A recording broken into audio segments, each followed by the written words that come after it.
అత్యాధునిక labs, international collaborations, advanced placements. మీ dream career ని రీచ్ అవ్వడానికి మీ best choice Godavari Global University. మిమ్మల్ని అడిగి వాళ్ళకి సన్మానం చెయ్యాలని ఆ కుర్రాళ్ళ ఆశ. అలాగా, సరే. హీరోలకు సన్మానమా? చెయ్యండి, బాగా చెయ్యండి. నా ఫుల్ సపోర్ట్ మీకుంటది. సోదర సోదరిమన్లారా, మెగాస్టార్ చిరంజీవి గారు, యువరత్న బాలకృష్ణ గారు, యువ సామ్రాట్ నాగార్జున గారు, విక్టరీ వెంకటేష్ గారు మన ఊరికి రావడం నిజంగా మన అదృష్టం. వీరికి సన్మానం చేయడం అభిమానులంగా మన బాధ్యత. ఇది మన ఊరికే గర్వకారణం. ఇప్పుడు హీరోల సన్మాన కార్యక్రమం ప్రారంభం కాబోతుంది. అభిమానులందరూ వరుసగా వచ్చి తమ హీరోల మెడల్లో దండలేసి సత్కరిస్తారు.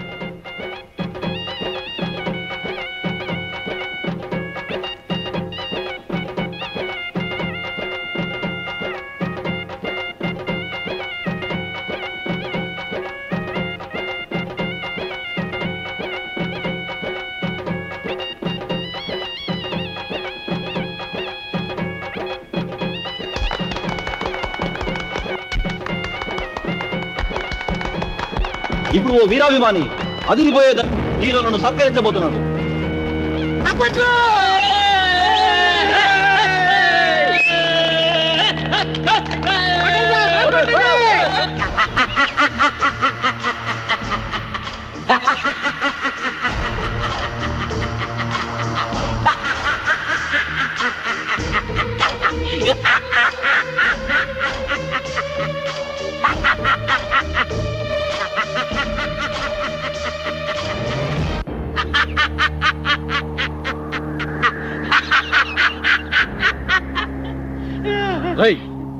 నువ్వు ఇక చావలేదా? చచ్చినా చావలేదు. నేను చచ్చానని చెప్పుకుంటూ బతుకుతూ, మిమ్మల్ని అనుక్షణం చంపుతూ కలకాలం కాకిలా బతుకుతా. నువ్వు బతుకుంటే మేము మనశ్శాంతిగా బతకలేవురా. అందుకే అప్పుడు చావని వాడిని ఇప్పుడు చంపుతాం. భూమి మీద ఎవడైనా 2 సార్లు వస్తాడా? మీ పిచ్చి. ఒకసారి చావనప్పుడు రెండోసారి చంపక తప్పదు. ఎవడు చెప్పాడు నేను చచ్చిపోలేదని? నేను గత నెల 5వ తారీఖు చచ్చిపోయినట్టు గవర్నమెంట్ నాకు సర్టిఫికెట్ ఇచ్చింది. ఇదిగో జిరాక్స్ కాపీ. కాదు, అది డూపు సర్టిఫికెట్. ఇలాంటి అబద్ధాలు చెప్పావంటే నీ బక్కెలేన కొడతా. వంశోద్ధారక, తగ్గు తగ్గు. నువ్వు నిజంగా సమరసింహారెడ్డి లాగా లేచిపోతే మీరు టాప్ హీరోస్ కాదు, డూప్ హీరోస్ అన్న సంగతి ఊళ్ళో చెప్పాల్సి వస్తుంది. వస్తా.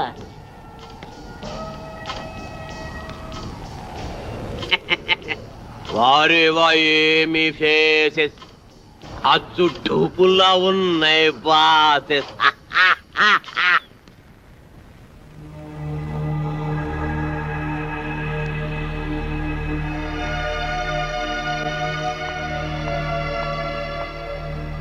హలో, ఏంటి ఇక్కడ కూర్చున్నారు?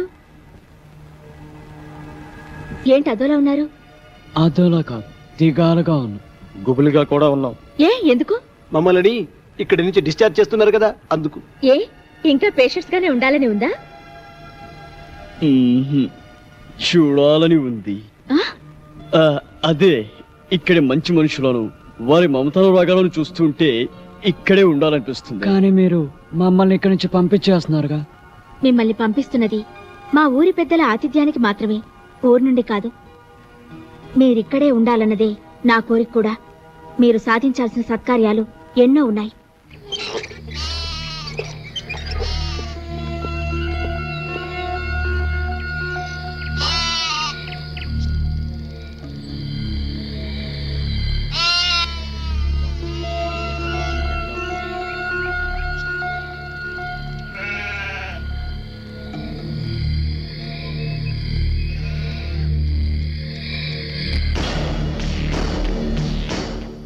ఆగిపోయారేంటి?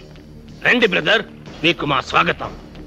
అంతఃపురం సినిమాలో లాగా వాళ్ళంతా అలా తుపాకులు పట్టుకుని ఉన్నారేంటి? వాళ్ళ చేతుల్లో ఆ తుపాకులు అంత అవసరమా? వీళ్ళంతా మన మనుషులే. ఏ భయపడుతున్నారా? మీరు కూడా గన్లు పట్టుకుని సినిమాల్లో యాక్షన్ చేస్తారు కదా. అరే మస్తాన్, అంతా రెడీయేనా? రెడీయేనండి అయ్యా. ఇవ్వు. ఇదిగోండి.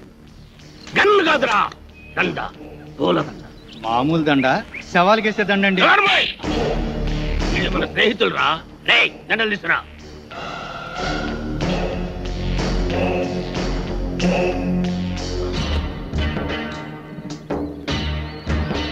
రండి. థ్యాంక్స్ అండి. Thank you. అవును, మిగతా ఇద్దరు ఎక్కడ? మేమిద్దరం ఇక్కడ, వాళ్ళిద్దరూ అక్కడ. అక్కడ అమ్మాయి ఇక్కడ అబ్బాయి అంటారే అలా. ఏయ్ నాకిదేం నచ్చలా. ఆయన ఆడేవుడండి మధ్యలో. ఆడింటికి ఇద్దరు, నా ఇంటికి ఇద్దరు రావడానికి ఇదేమో సినిమా అనుకున్నావా? రాజకీయం, రాయలసీమ రాజకీయం. అబ్బే అదేం కాదండి, ఈ ఊరు పెద్దలు మీరు. మిమ్మల్ని ఇబ్బంది పెట్టకుండా, బాధ పెట్టకుండా మేము ఈ నిర్ణయం తీసుకున్నాం. నా పేరు భానుమతి అండి. నేను మీ అభిమాన్ని. మీ ఇద్దరు సినిమాలంటే నాకు చాలా ఇష్టం. రే పున్నయ్య, హీరోలకు దిష్టి తీసి బ్యాగులు తీసుకెళ్ళి లోపల పెట్టు. అలాగే బాయ్యా. ఎంత ముద్దొస్తున్నాడు, ఎంత బాగున్నాడు. మీకు అభ్యంతరం లేకపోతే మీతో ఫోటోలు దిగుదాం అనుకుంటున్నాను. అలాగే. ఆమెకేంటి, మీరంటే మాకు కూడా ఎంతో అభిమానం. అందుకే ఫోటోగ్రాఫర్ ని పిలిపించారు. ఫోటోగ్రాఫర్ చూస్తామేంటి, ఫోటో తీ. కమాన్, అందంగా తీ.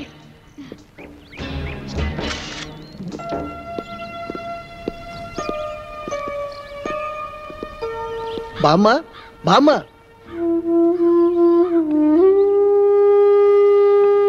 ఎవరు బాబు?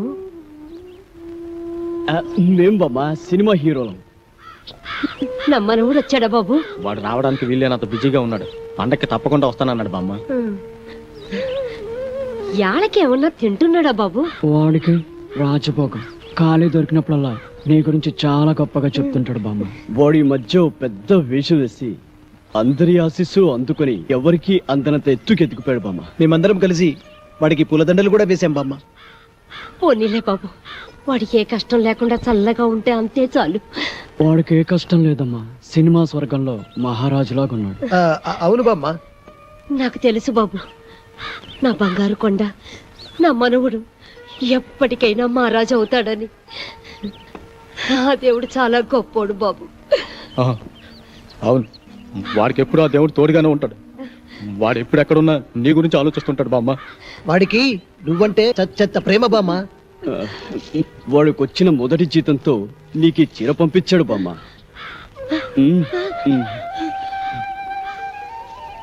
ఖర్చులకి డబ్బులు కూడా పంపించాడు. పండగ నాడు ఇక్కడికి వస్తా అన్నాడు బామ్మ.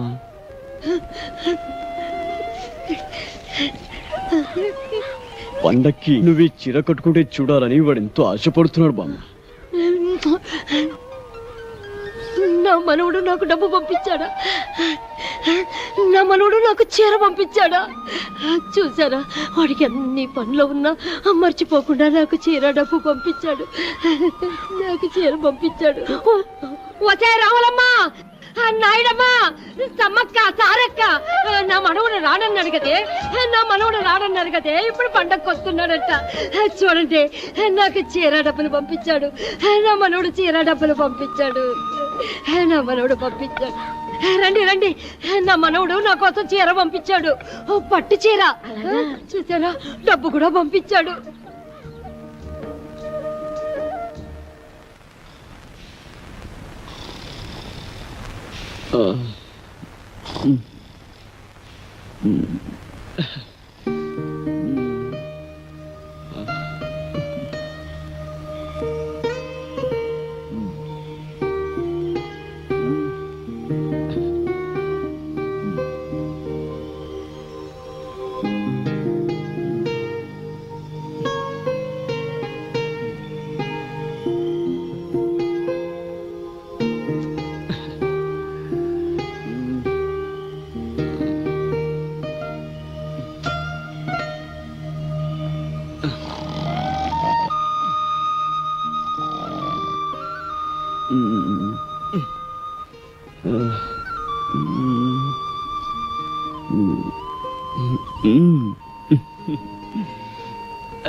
కలల కపోతమా, నిన్నటి ఎండలో తిరిగింది నువ్వైతే నా మనసుకు చెమడ పట్టింది ఎందుకు? నిన్నటి వర్షంలో తడిసింది నువ్వైతే నా హృదయానికి జలుబు చేసింది ఎందుకు? నిన్నటి చలిగాలిలో నిలిచుంది నువ్వైతే నా తలుపులకు వణకు పుట్టింది ఎందుకు?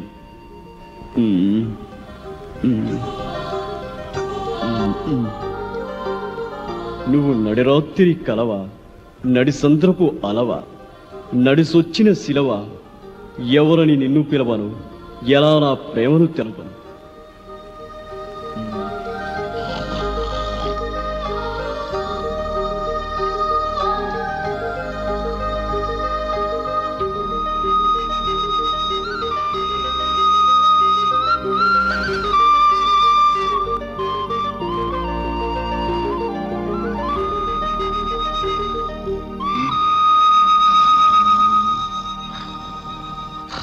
వీడికి ఎప్పుడు నిద్రే.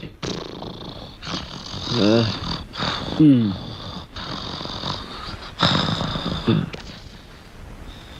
రేపు ఉదయం వెన్నెలను కలుస్తాను. నా గుండె గొడును విన్నవించుకుంటాను. ప్రేమలో విజయం సాధిస్తాను.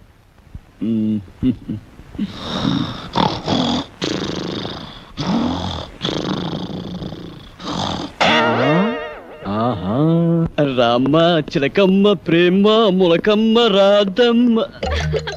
నేను అనేక సినిమాల్లో రంభ, రమ్యకృష్ణ, సౌందర్య, సిమరాన్ లాంటి అందమైన హీరోయిన్స్ తో నటించాను. కానీ వాళ్ళతో కలిసి నటించినప్పుడు కలిగిన అనుభూతి, స్పందన ఈ ఊళ్ళో ఒక అమ్మాయిని చూసిన తర్వాత కలిగిందండి. స్పందన స్పందన అంటే అదే అదే ప్రేమ. ఆ ప్రేమ నామకి ఎలా తెలపాలో తెలియక ఈ లవ్ లెటర్ రాశాను. రాస్తే ఇచ్చేయండి. ఇది మీకు ఇచ్చి నాకా? మీకంటే మీకని కాదు, ఈ లెటర్ మీ చేత చదివించి మీ అభిప్రాయం ఏంటో తెలుసుకుందామని. సరే, అదేదో మీరే చదవండి. కళల కపోతమా, నిన్నటి ఎండలో తిరిగింది నువ్వైతే నా మనసుకు చెమట పట్టింది ఎందుకు? ఓరుని, నిన్నటి వర్షంలో తడిసింది నువ్వైతే నా హృదయానికి జలుబు చేసింది ఎందుకు? నిన్ను నిన్నటి చలిగాలిలో నిలుచుంద నువ్వైతే నా తలపులకు వణుకు పుట్టింది ఎందుకు? అమ్మ నట్టు రౌడీ, నేనే ఎక్కడో కాపీ కొట్టి రాసుకుంటే నా దగ్గర నువ్వు కాపీ కొడతావా? ఉండు, నీ పని చెబుతా. ఏ మేరీ పాపా, నన్నా? అయ్య బాబాయ్ బాబాయ్,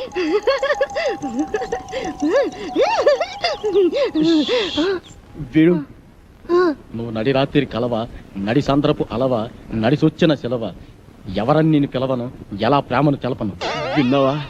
లోపల నీకోసం విక్టరీ వెంకటేష్ వీకెండ్ బ్యాటరీలో ఎదురు చూస్తున్నాడు. నిన్ను తెగ ప్రేమించొస్తాడు అనుకో. నిన్నే, నీ మీద తనకుండే ప్రేమను ఎలా తెలియజేయాలో తెలియక ఓ బుల్లి లవ్ లెటర్ రాశాడు.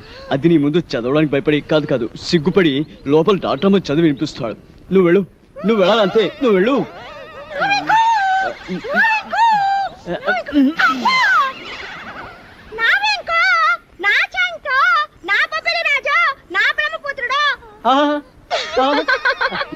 నీకే కాదు, నీ పైన నాకు కూడా బోల్డంత ప్రేమ ఉన్నది.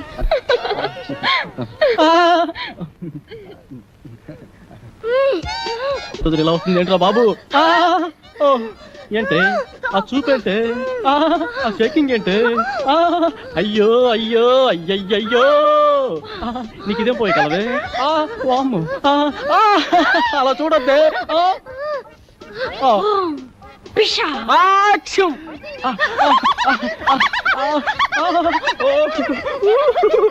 అది రవ్వ కింద పట్టు గులకరాలు లేరుకోవచ్చా? అదే గులకరాలు కావు, మంచి ముచ్చారు.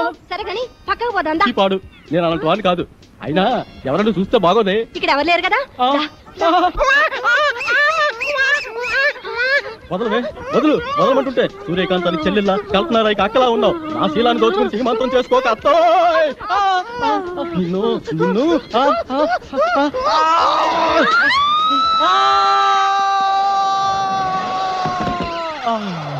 నా ముద్దుల ప్రియుడా, ప్రేమించుకుందాం రా, పెళ్లి చేసుకుందాం రా, కలుసుకుందాం రా. అమ్మమ్మమ్మమ్మమ్మ, అయ్యో అయ్యయ్యయ్యో, అబ్బా, కొండపల్లి రాజాలో పాము వచ్చినట్టు నా వెంకి ఎంత బాగా చేస్తున్నాను. పాము వచ్చినట్టు కాదమ్మా, పాము చచ్చినట్టు. నువ్వు నా పైన పడ్డావంటే రోడ్డు రోలర్ కింద పడ్డా అప్పడంలో తయారైపోద్దమ్మా నా పరిస్థితి. అమ్మమ్మమ్మమ్మ, రావద్దమ్మా, అబ్బబ్బబ్బ రావద్దమ్మా.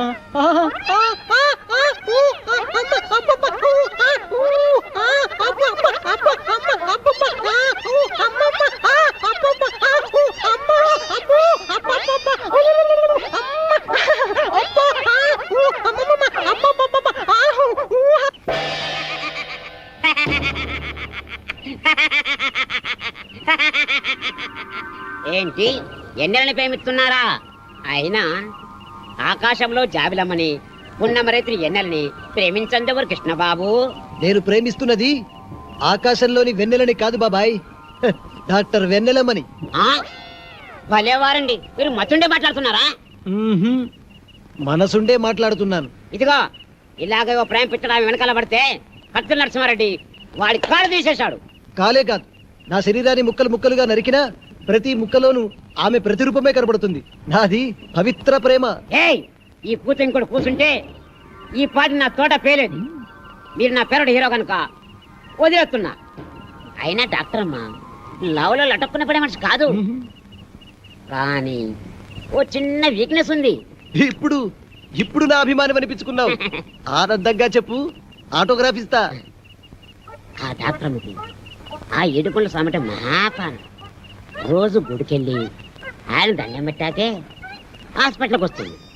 నువ్వు టెంకాయ తీసుకొని ప్రత్యక్షమవు. ఆ ఎన్నెలమ్మ తుంబబంకలా నీ కతుక్కపోతుంది.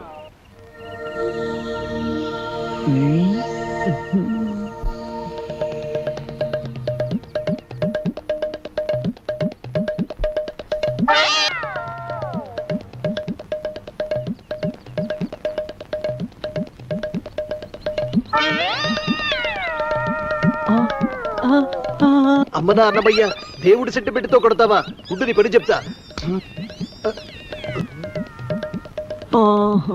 రేయ్, అన్నమయ్య గెటప్పులో ఆ అమ్మాయికి లైనేస్తావా? ఆగరా కిల్లర్, ఆగు. రేయ్. రేయ్, నిన్ను నీ పని చెప్తా. రేయ్. ఆగరా, రేయ్. నీ పని చెప్తా. రేయ్, రేయ్. పట్టుకుంటే అయిపోయావరా? నీ పని అయిపోయినట్టే ఈరోజు.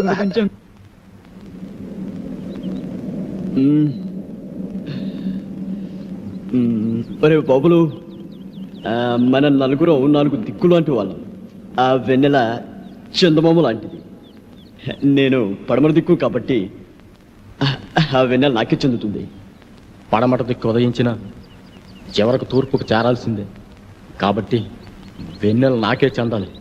రేయ్, మీరు తూర్పు పడమర లాంటి వారు, నేను ఉత్తరాన హిమాలయ పర్వతం లాంటి వాడిని కాబట్టి వెన్నెల చల్లదనం నాకే సొంతం. ఒరే ఒరే, మీ ముగ్గురు కలిసి దక్షిణాన్ని దాచేస్తున్నారు. సముద్రం అంత విశాల హృదయం ఉన్నవాడిని, అందగాడిని. వెన్నెల నాకు చెందటమే న్యాయం. ఆ చందమామ కోసం 4 దిక్కులు పోటీ పడితే ఉప్పెనలు ఉపద్రవాలు వస్తాయిరా. కాబట్టి ఓ పని చేద్దాం, ఓటింగ్ సిస్టమ్ పెడదాం. ఆ అమ్మాయి ఎవరితో డిసైడ్ చేసుకో. ఓటింగ్ సిస్టంలో ఎవరి ఓటు వాళ్లే వేసుకుంటే కథ మళ్ళీ మొదటికే వస్తుంది. అంతెందుకు, నువ్వు మజ్ను సినిమాలో రజనీని త్యాగం చేసినట్టు నువ్వు నా కోసం వెన్నెల త్యాగం చేయరా. నువ్వు నాకు మంచి మిత్రులా మిగిలిపోతావు. నువ్వు ప్రేమ సినిమాలో రేవతిని త్యాగం చేసినట్టుగా వెన్నెలు త్యాగం చేయొచ్చు. ఒరేయ్, నువ్వు ఆరాధన చిత్రంలో సుహాసిని వదిలిపెట్టినట్టు ఈ వెన్నెలని నాకు వదిలిపెట్టావంటే నేను చాలా హ్యాపీ ఫీల్ అవుతారా? మూపగోపాలుడు, ముద్దుల కృష్ణలోలా ఇద్దరుంటే గానీ నీకు నిద్ర పట్టదుగా. ఈ సింగిల్ వెన్నెల్ని నాకు వదిలే బాలయ్య. ఒరే, మనం ఉండేది నలుగురం. నాది నాది అంటూ ఒక అమ్మాయి గురించి పోటీ పడే కంటే నిర్ణయాన్ని ఆ అమ్మాయికే వదిలేద్దాం. ఆ అమ్మాయి ఎవరిని ప్రేమిస్తుందో వాడే అదృష్టవంతుడు.